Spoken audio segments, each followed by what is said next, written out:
Krishna Krishna Krishna Krishna Krishna Krishna Krishna Hare Krishna Krishna Krishna Krishna Krishna Krishna. Welcome to our Bhagavatam class.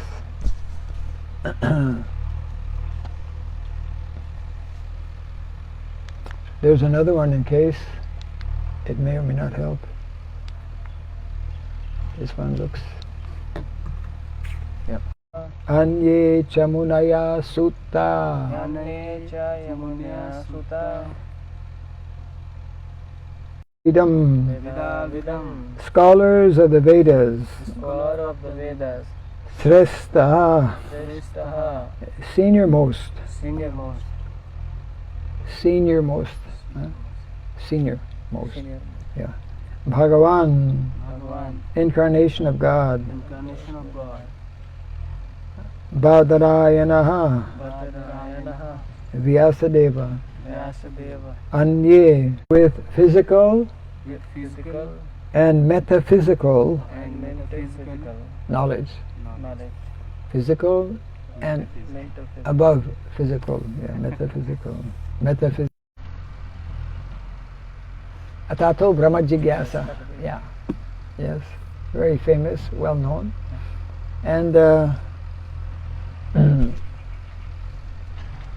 had heard about Bhagavad Gita. I had Bhagavad Gita, but I'd never heard about Vedanta Sutra or Srimad Bhagavatam.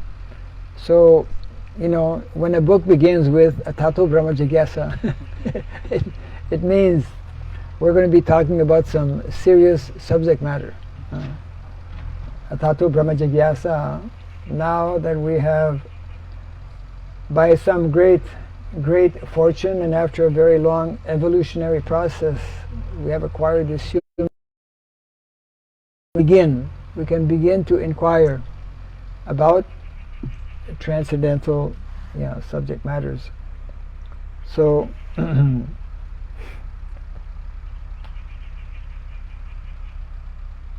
so the Vedanta Sutra is as Prabhupada also explains, and as those who know Sanskrit can also break Vedanta. Jaimini and Astavakra.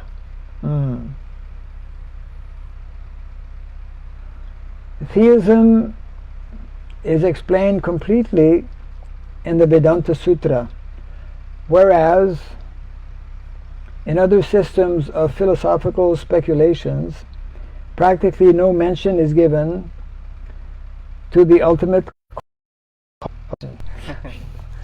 Durdarshan means to see from far away. Yeah. When we are sitting in our home, we see something happening in Africa. Yeah. Africa is very far away, but we can still see. Durdarshan. So further than Africa is Goloka, the spiritual world. So we can begin. Prabhupada used to explain that these different, because he is the authorized, just like we recite every day the sloka describing Srila Vyasadeva as the literary incarnation. So he is therefore sometimes referred to as the Supreme Personality of Godhead, or Bhagavan. Even sometimes Narada Muni is described as Bhagavan. I explain here that in an assembly of sadhus or saintly persons, one generally approaches elders. Of course, that is part of the Vedic Vaishnava culture, Vaishnava etiquette. Vaishnava culture gives utmost importance and respect to elders. By nature, elders are meant to if they have lived properly, following the Vedic teachings, they will have life experience. Uddhava looked practically exactly like Krishna, same features as Krishna. And it is described that when he reached Vrindavan, nobody knew till the next day. One would think, why village, somebody coming to the village, why they find out only the next day? So they make dust. Yes, Yeah. Raj. Braj. Raj. Soil of Vrindavan. Yes. Braj. Braj. Yeah. Braj. Yes. Braj. Raj. Yes. Raj means soil. Braj means soil. Raj. Raj means Vrindavan. Raj. So because in Vrindavan so many cows are there, so when they all come back with Krishna and Balaram, there's a lot of dust, Vrindavan dust. So he came at that time and nobody could see him. He's hiding behind the dust. And then they found out the next day. So anyway, Uddhava is the last person to whom Krishna gave instruction. And then the story is narrated that, who is it? I have to get my characters right here. Who was advising Dhritarashtra, recognizing that he is elderly, and also they knew that he had just returned from that place where Shukadeva Goswami had spoken the Srimad Bhagavatam to Parikshit Maharaj, isn't it?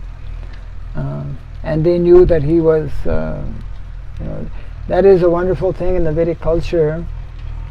It's like now we have to spend our time on the working site here. We should be studying books. But because there's no Raja to build the Gurukul, traditionally such facilities were supported and built by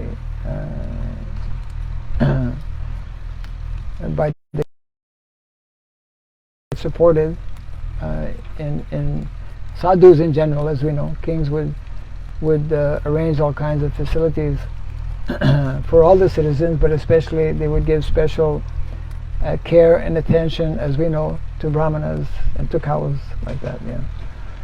So in this way, in a kingdom, in a pious kingdom, in a Vaishnava kingdom, there were many saintly persons who would not only transcendence, actually, as we see here, both physical and metaphysical.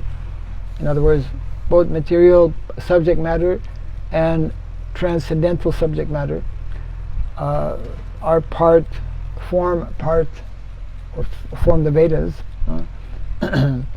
So, but what is being pointed out here is that the Srimad Bhagavatam, because it is the natural commentary of the same person who wrote the Vedanta Sutra, namely Srila Vyasadeva, and this, we are told from the Bhagavatam, he did in his maturity, after actually meeting his spiritual master, after receiving instruction. Bhakti Vedanta. What is that? Bhakti Vedanta. So, because actually the culmination of real knowledge is bhakti, isn't it? And that is why Prabhupada also explains at different places how sometimes Mayavadis, they think they have the monopoly on Vedanta, because they will speak from the Vedanta subject. Yeah. So because the subject matter is so vast and so deep, there are different levels of understanding. In this way, actually, the Srimad Bhagavatam has a very unique and special position in all of the Vedic literatures. And that's very nicely highlighted and very nicely explained by one of our foremost of philosophers. Vedanta is speaking about philosophy, Vedanta Sutra. So clearly presented, the whole subject matter of tattva, the whole presentation of Satsandarbha is explaining. We were touching on that the other day when referring to Srila Bhaktivinoda Thakur, because they're of the same caliber. Srila Bhaktivinoda Thakur, as we know, he is known as the seventh Goswami. We know there are 6 Goswamis. At that time there were 6. Then another one came. Means because he was so prolific. He was writing so many transcendental literatures, similar to the Goswamis of Vrindavan.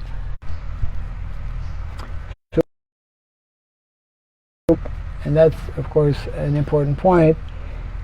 We are the only people who can actually authoritatively declare and state, and part of our, we could say, missionary activities is to make this known to the world, make this known to people, that we are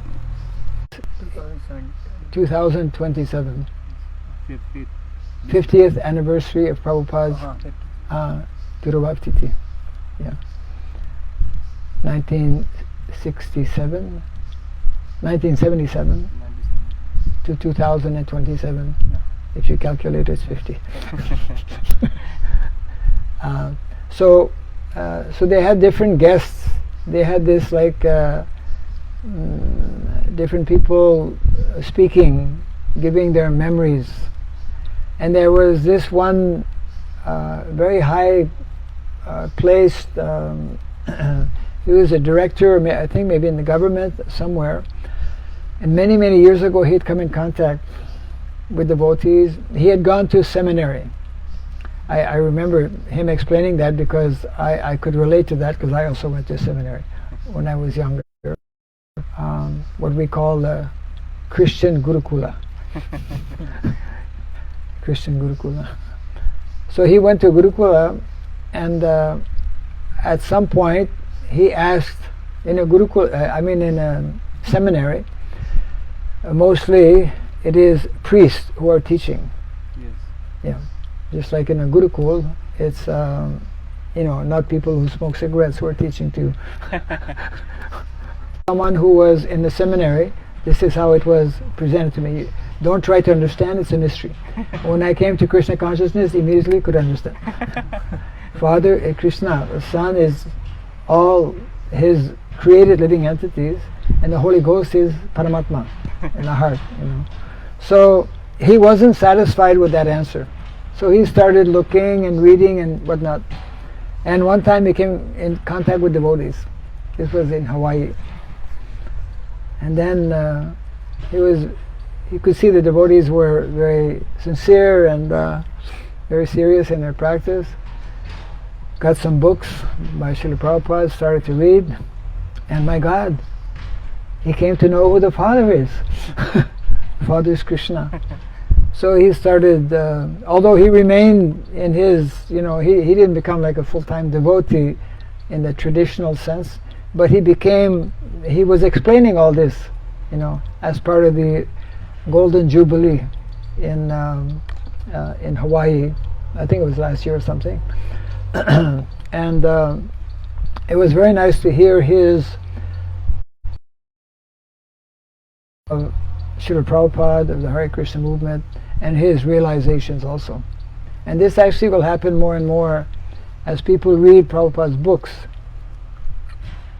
because the special feature of Prabhupada's books is that they, as we say in English, they don't beat around the bush. They go you immediately get the direct meaning or understanding. Otherwise, other people have the knowledge with the dimension of Bhakti, which is precisely what the Bhagavatam is. Bhagavatam is a presentation of Bhakti and Vedanta, the devotional dimension and the culmination of transcendental knowledge.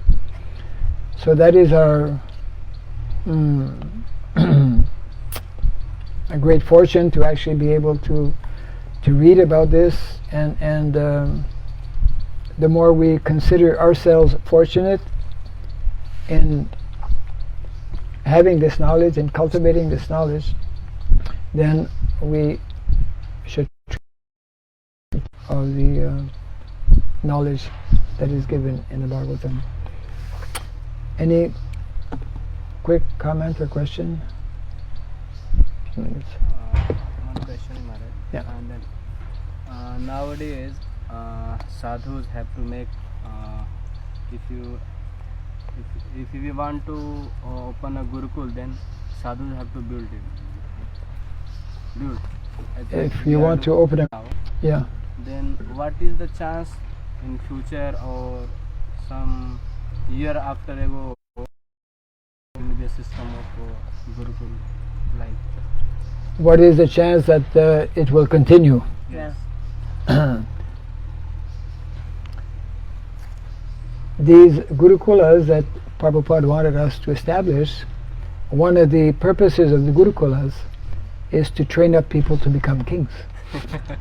So if we are successful in giving this kind of training to young boys to become young men, our acharyas explain that all of these activities that we are performing in line with Guru Parampara is to actually prepare